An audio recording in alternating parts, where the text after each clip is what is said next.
I often get surprised comments under my videos from viewers who are based in the US. They're usually surprised by how much less UK credit cards offer in terms of cashback, points, and other benefits when compared to their US counterparts. So in today's video, I thought that it would be fun to take a flagship credit card like the Amex Platinum and do a side-by-side comparison between its UK and US versions, and also talk a little bit about the reasons behind this gap between the US and UK credit card markets. So let's dive right in.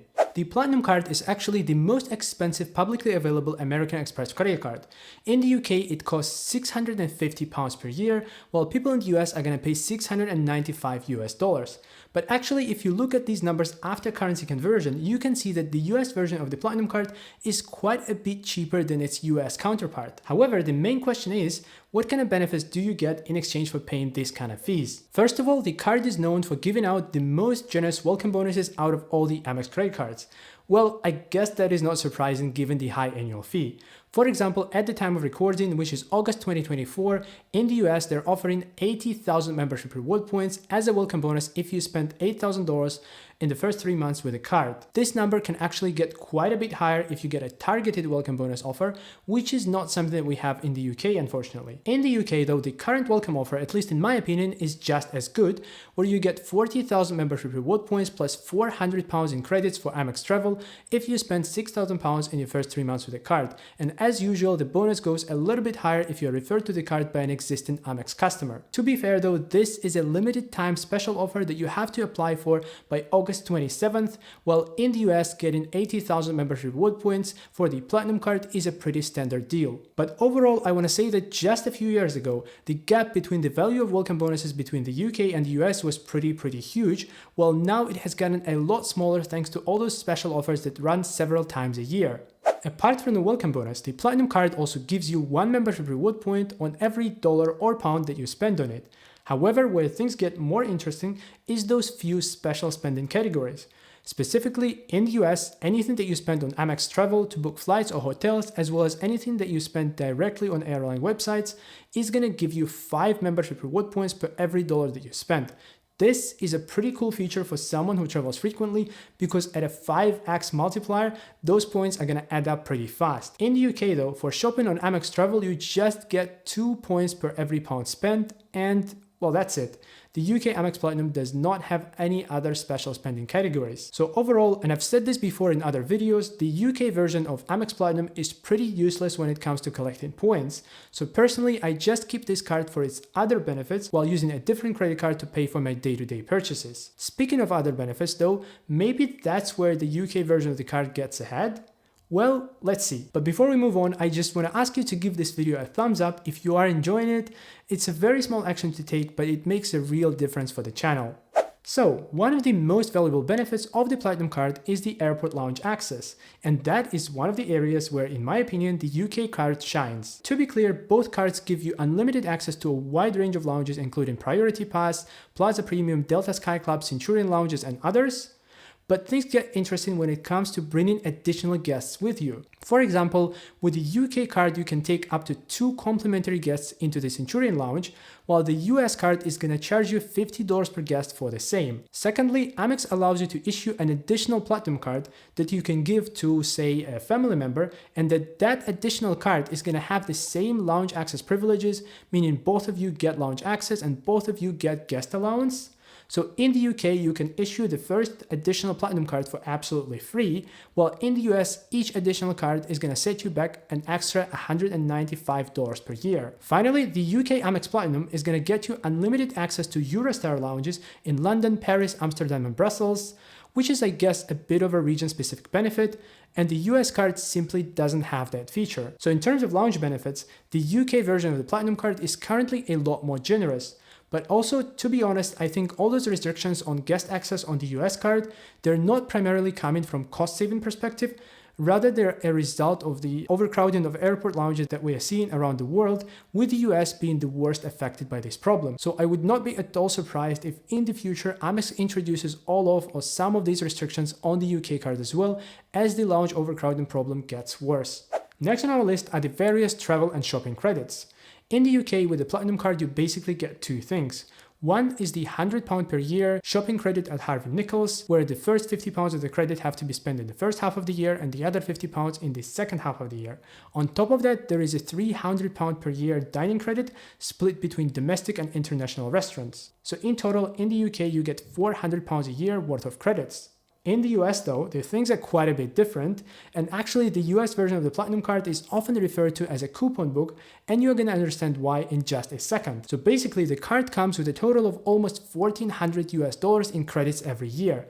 Granted, some of them are not super useful, but I'm just gonna give you a few highlights of what I personally would consider the most useful. For example, you get a $200 credit with Uber that can be spent on food delivery as well as rides.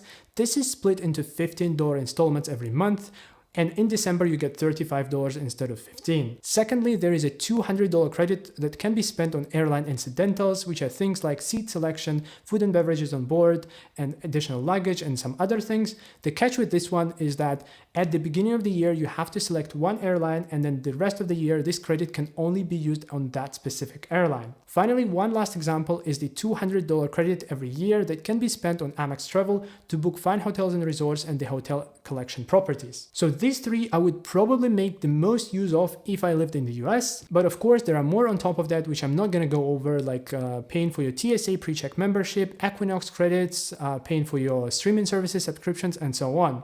But I think the overall point is that the US credit card is a lot more generous with credits.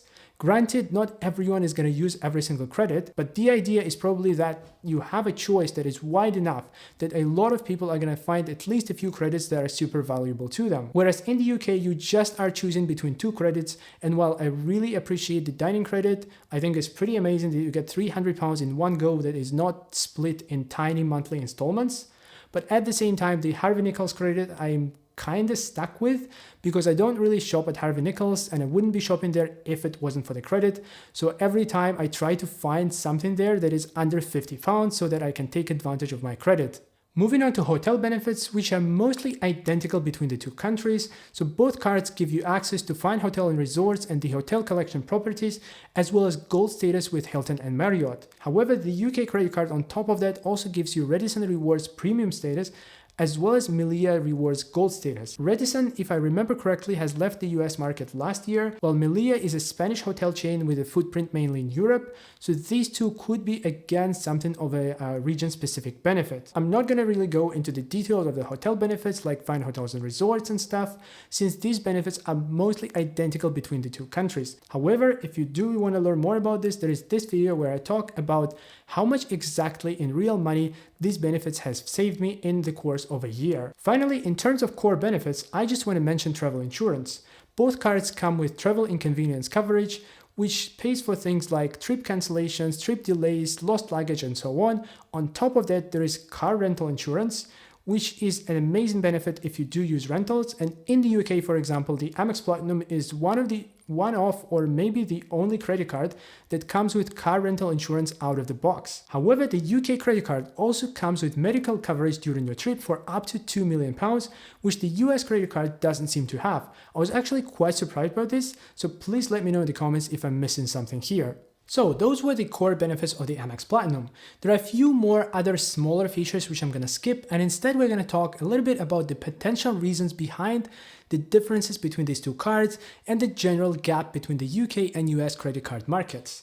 So the Amex Platinum in the US is clearly quite a bit more generous when it comes to earning points and all the various credits, and all of that while having a significantly lower annual fee. I mean, don't get me wrong, I think the UK Amex Platinum is still a great product, especially for someone who travels frequently.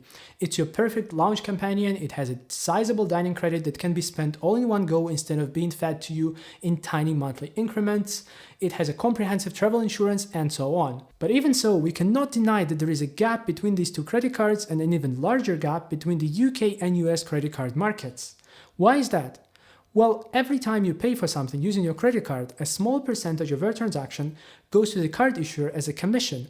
That commission is called an interchange fee, and those fees are one of the main ways in which credit card companies make money. At the same time, in the EU and in the UK, the interchange fees are capped, by law at 0.3%, while the US does not have such a restriction, and over there, the fees can reach several percentage points. And that is one of the main reasons why Visa or MasterCard in the UK are limited in how much money they can make per transaction, and consequently are very limited in how much cashback or points they are willing to give away. At the same time though, American Express is actually exempt from this restriction. I'm not going to go into the details of why they're exempt, but in short, this exemption explains why in the UK, Amex credit cards offer generally the best rewards, because they simply don't have a cap on their fees and they can charge higher fees than Visa or MasterCard. And at this point, you might be wondering, why is then there a gap at all between Amex's offers in the UK and the US? If Amex is not restricted by the interchange fee cap in the UK, why don't they start charging the same fees as they charge in the US and offer the same benefits to their customers in terms of rewards?